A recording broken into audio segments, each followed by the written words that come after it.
Adi Parva, Section 96. Vaisampayana said, There was a king known by the name of Mahabhisha, born in the race of Ikshvaku. He was the lord of all the earth, and was truthful in speech, and of true prowess. By 1,000 horse sacrifices and 100 rajasuyas, he had gratified the chief of the celestials, and ultimately attained to heaven. One day, the celestials had assembled together and were worshipping Brahman. Many royal sages and King Mahabhisha were also present on that spot. And Ganga, the queen of rivers, also came there to pay her adorations to the grandsire. And her garments, white as the beams of the moon, were displaced by the action of the wind. And as her person became exposed, the celestials bent down their heads, but the royal sage Mahabhisha rudely stared at the queen of rivers. And Mahabhisha was for this cursed by Brahma, who said, Wretch, as thou hast forgotten thyself at the sight of Ganga, thou shalt be reborn on earth, but thou shalt again and again attain to those regions. And she, too, shall be born in the world of men, and shall do thee injuries. But when thy wrath shall be provoked, thou shalt then be free from my curse. Vaisampayana continued. King Mahabhisha, then recollecting all the monarchs and ascetics on earth, wished to be born as the son of Pratipa, of great prowess. And the queen of rivers too, seeing King Mahabhisha lose his firmness, went away, thinking of him wishfully. And on her way, she saw those dwellers in heaven, the Vasus, also pursuing the same path. And the queen of rivers, beholding them in the predicament, asked them, Why look ye so dejected? Ye dwellers in heaven, is everything right with you? Those celestials, the Vasus, answered her, saying, O queen of rivers, we have been cursed for a venial fault by the illustrious Vashishta in anger. The foremost of excellent rishis, Vashishta, had been engaged in his twilight adorations, and seated as he was, he could not be seen by us. We crossed him in ignorance. Therefore, in wrath he hath cursed us, saying, Be ye born among men. It is beyond our power to frustrate what hath been said by that utterance of Brahma. Therefore, O river, thyself becoming a human female, make us the Vasus thy children. O amiable one, we are unwilling to enter the womb of any human female. Thus addressed, the queen of rivers told them, Be it so, and asketh them, On earth, who is that foremost of men whom ye will make your father? The Vasus replied, On earth unto Pratipa shall be born a son, Shantanu, who will be a king of worldwide fame.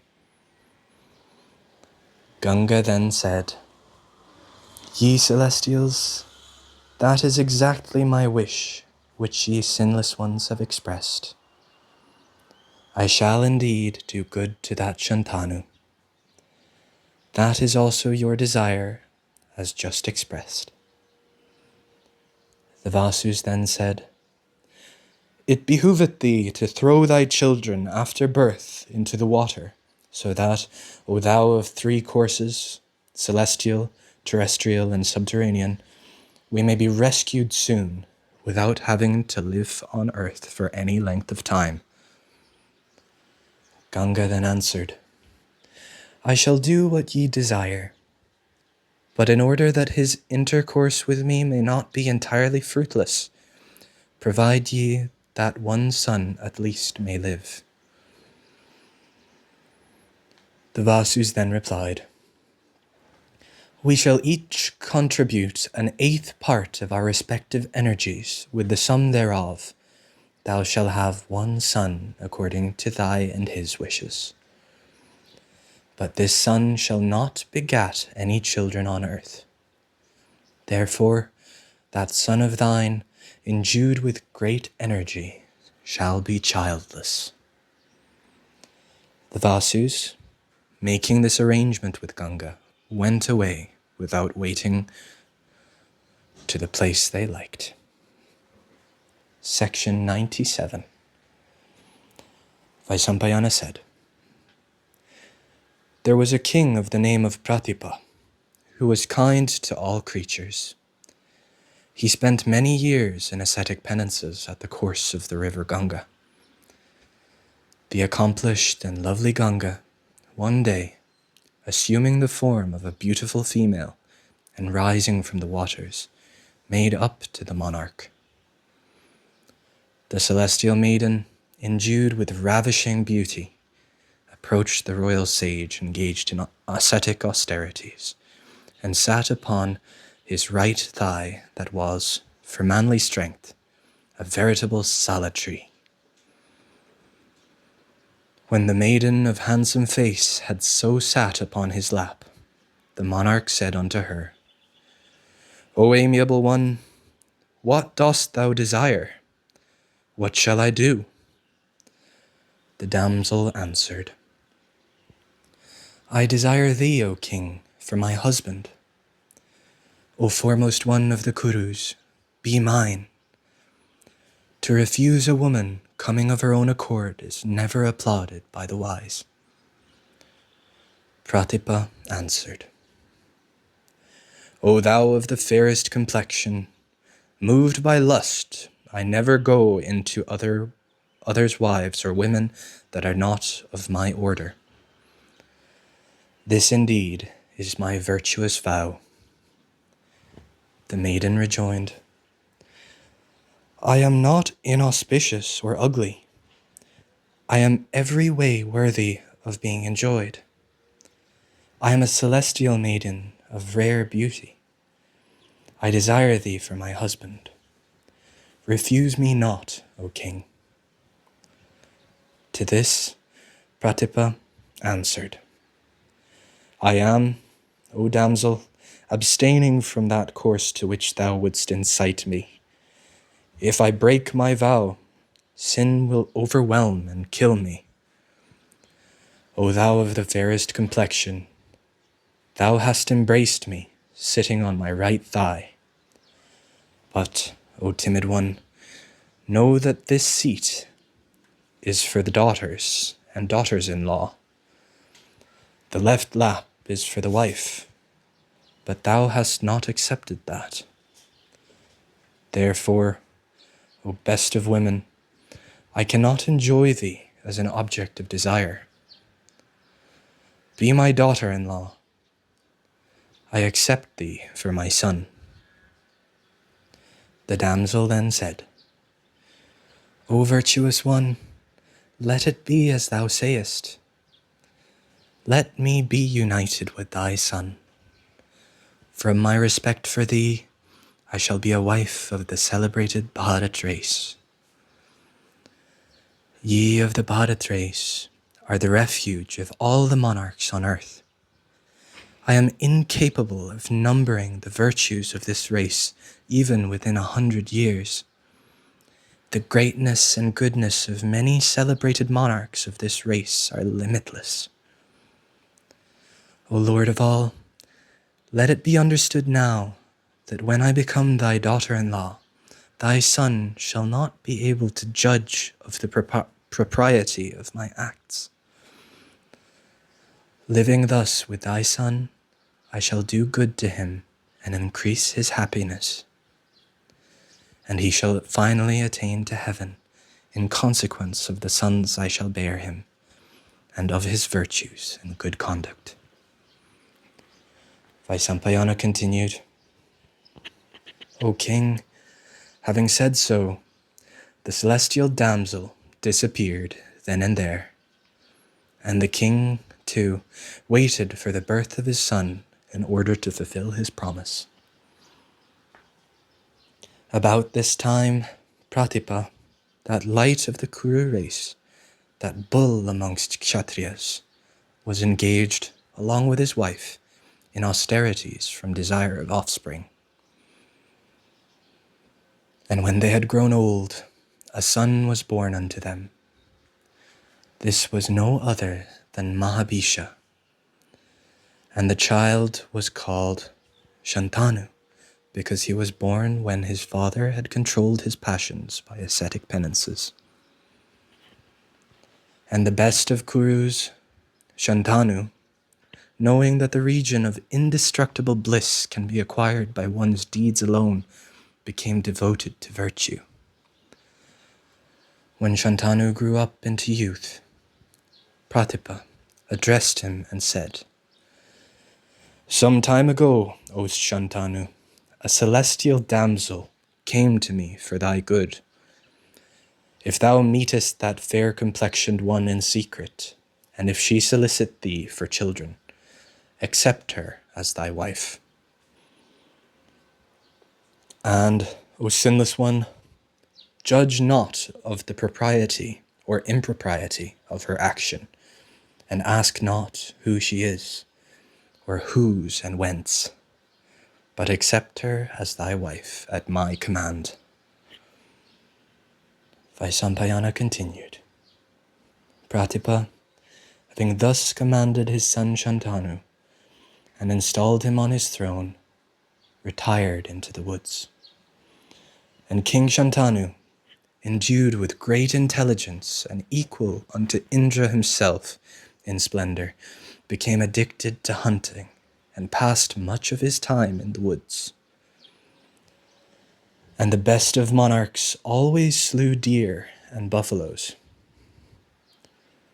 And one day, as he was wandering along the bank of the Ganges, he came upon a region frequented by siddhas and charanas. And there he saw a lovely maiden of blazing beauty, and like unto another Shri herself, of faultless and pearly teeth, and decked with celestial ornaments, and attired in garments of fine texture that resembled in splendor the filaments of the lotus. And that monarch, on beholding that damsel, became surprised, and his raptures produced instant horripilation. With steadfast gaze, he seemed to be drinking in her charms, but repeated draughts failed to quench his thirst. The damsel also, beholding the monarch of blazing splendor moving about in great agitation, was moved herself and experienced an affection for him. She gazed and longed to gaze on him evermore. The monarch then, in soft words, addressed her and said, O slender-waisted one, be thou a goddess or the daughter of Adanava? Be thou of the race of Gandharvas or Apsaras, or be thou of the Yakshas or the Nagas, or be thou of human origin, O thou of celestial beauty, I solicit thee to be my wife. Section 98. Vaisampayana said, The maiden then, hearing those soft and sweet words of the smiling monarch, and remembering her promise to the Vasus, addressed the king in reply. Of faultless features, the damsel, sending a thrill of pleasure into the heart by every word she uttered, said, O king, I shall become thy wife and obey thy commands. But, O monarch, Thou must not interfere with me in anything I do, be it agreeable or disagreeable. Nor shalt thou ever address me unkindly. As long as thou shalt behave kindly, I promise to live with thee. But I shall certainly leave thee the moment thou interferest with me, or speakest to me an unkind word. The king answered, Be it so. And thereupon the damsel, obtaining that excellent monarch, that foremost one of the Bharat race, for her husband, became highly pleased. And King Shantanu also, obtaining her for his wife, enjoyed to the full the pleasure of her company. And adhering to his promise, he refrained from asking her anything. And the Lord of Earth, Shantanu, became exceedingly gratified with her conduct, beauty, magnanimity, and attention to his comforts. And the goddess Ganga also, of 3 courses, celestial, terrestrial, and subterranean, assumed a human form of superior complexion, and endued with celestial beauty, lived happily as the wife of Shantanu, having as the fruit of her virtuous acts obtained for her husband that tiger among kings equal unto Indra himself in splendor. And she gratified the king by her attractiveness and affection, by her wiles and love, by her music and dance, and became herself gratified. And the monarch was so enraptured with his beautiful wife that months, seasons, and years rolled on without his being conscious of them. And the king, while thus enjoying himself with his wife, had 8 children born unto him, who in beauty were like the very celestials themselves. But, O Bharat, those children, one after another, as soon as they were born, were thrown into the river by Ganga, who said, This is for thy good.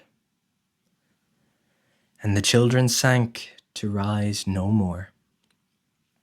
The king, however, could not be pleased with such conduct, but he spoke not a word about it, lest his wife should leave him. But when the 8th child was born, and when his wife, as before, was about to throw it smilingly into the river, the king, with a sorrowful countenance, and desirous of saving it from destruction, addressed her and said, Kill it not! Who art thou, and whose? Why dost thou kill thy own children? Murderess of thy sons, the load of thy sins is great. His wife, thus addressed, replied, O thou desirous of offspring, thou hast already become the first of those that have children. I shall not destroy this child of thine. But according to our agreement, the period of my stay with thee is at an end. I am Ganga, the son of Janu. I am ever worshipped by the great sages. I have lived with thee so long for accomplishing the purposes of the celestials. The 8 illustrious Vasus, endued with great energy, had, from Vashishta's curse, to assume human forms. On earth, besides thee, there was none else to deserve the honor of being their begetter. There is no woman also on earth, except one like me, a celestial of human form, to become their mother. I assumed a human form to bring them forth. Thou also, having become the father of the 8 Vasus, hast acquired many regions of perennial bliss. It was also agreed between myself and the Vasus that I should free them from their human forms as soon as they would be born. I have thus freed them from the curse of the Rishi Apava. Blessed be thou. I shall leave thee, O king, but rear thou this child of rigid vows. That I should live with thee so long was the promise I gave to the Vasus. Let this child be called Gangadatta. Shantanu asked, what was the fault of the Vasus, and who was Apava, through whose curse the Vasus had to be born among men? What also hath this child of thine, Gangadatta, done for which he shall have to live among men? Why also were the Vasus, the lords of the three worlds, condemned to be born amongst men? O daughter of Janu, tell me all. Vaisampayana continued. Thus addressed, the celestial daughter of Janu, Ganga, then replied unto the monarch, her husband, that bull amongst men, saying, O best of Bharat's race, he who was obtained as thy son, by Varuna, was called Vashishta, the Muni who afterwards came to be known as Apava. He had his asylum on the breast of the king of mountains called Meru. The spot was sacred and abounded with birds and beasts. And there bloomed at all times of the year flowers of every season. And, O best of Bharat's race, that foremost of virtuous men, the son of Varuna, practiced his ascetic penances in those woods, abounding with sweet roots and water. Daksha had a daughter known by the name of Surabhi, who, O bull of Bharat's race, for benefiting the world, brought forth by her connection with Kasyapa a daughter, Nandini, in the form of a cow. That foremost of all kine, Nandini, was the cow of plenty, capable of granting every desire. The virtuous son of Varuna obtained Nandini for his Homa rites, and Nandini, dwelling in that hermitage which was adored by Munis, roamed about fearlessly in those sacred and delightful woods. One day, O bull of Bharat's race, there came into those woods, adored by the gods and celestial rishis, the Vasus, with Prithu at their head. And wandering there with their wives, they enjoyed themselves in those delightful woods and mountains. And as they wandered there, the slender-waisted wife of one of the Vasus, O thou of the prowess of Indra, saw in those woods Nandini, the cow of plenty. And seeing that cow possessing the wealth of all accomplishments, large eyes, full udders, fine tail, beautiful hoofs, and every other auspicious sign, and yielding much milk, she showed the animal to her husband Dew. O thou of the prowess of the first of elephants, when Dew was shown that cow, he began to admire her several qualities, and addressing his wife said, O black-eyed girl of fair thighs, this excellent cow belongeth to that rishi, whose is this delightful asylum. O slender-waisted one, that mortal who drinketh the sweet milk of this cow remaineth in unchanged youth for 10,000 years. O best of monarchs, hearing this, the slender-waisted goddess of faultless features then addressed her lord of blazing splendor and said, There is on earth a friend of mine, Jitavati by name, possessed of great beauty and youth. She is the daughter of that god among men, the royal sage Usinara, endued with intelligence and devoted to truth. I desire to have this cow, O illustrious one, with her calf, for that friend of mine. Therefore, O best of celestials, bring that cow, so that my friend, drinking of her milk, may alone become on earth free from disease and decrepitude. O illustrious and blameless one, it behooveth thee to grant me this desire of mine. There is nothing that would be more agreeable to me. On hearing these words of his wife, Diu, moved by the desire of humoring her, stole that cow, aided by his brothers Prithu and others. Indeed, Diu, commanded by his lotus-eyed wife, did her bidding, forgetting at the moment the high ascetic merits of the rishi who owned her.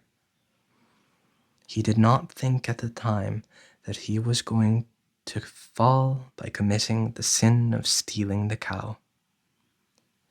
When the son of Varuna returned to his asylum in the evening with fruits he had collected, he beheld not the cow with her calf there. He began to search for them in the woods, but when the great ascetic of superior intelligence found not his cow, on search, he saw by his ascetic vision that she had been stolen by the Vasus.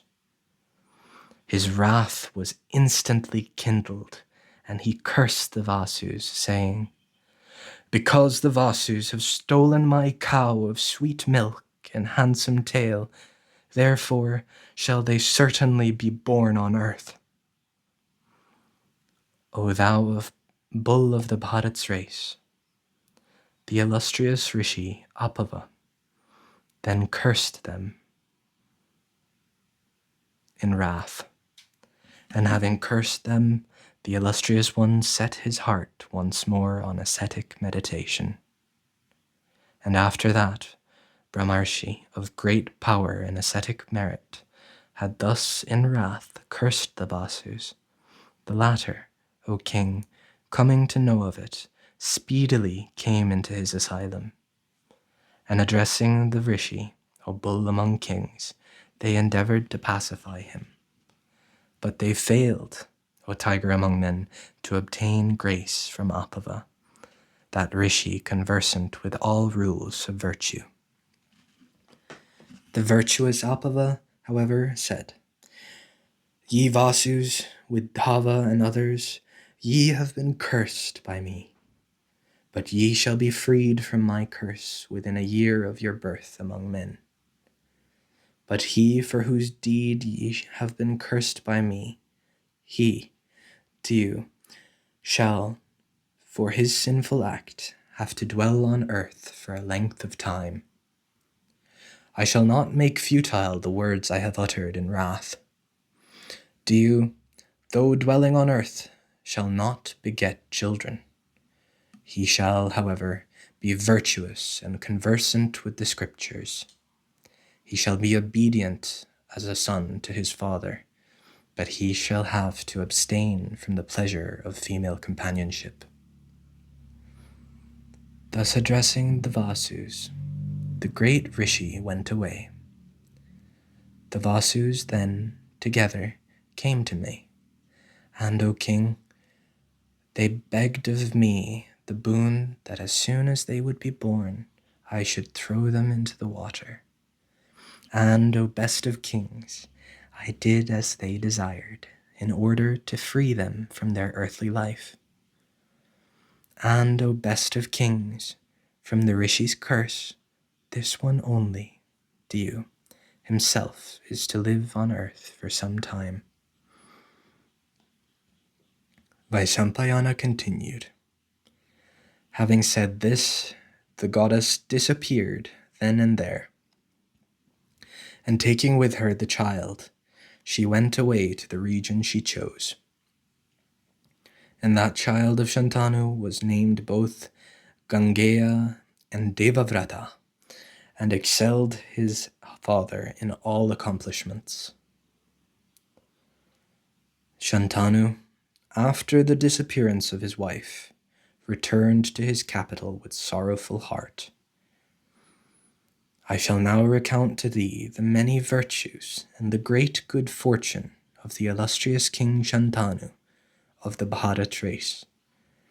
Indeed, it is this splendid history that is called the Mahabharata.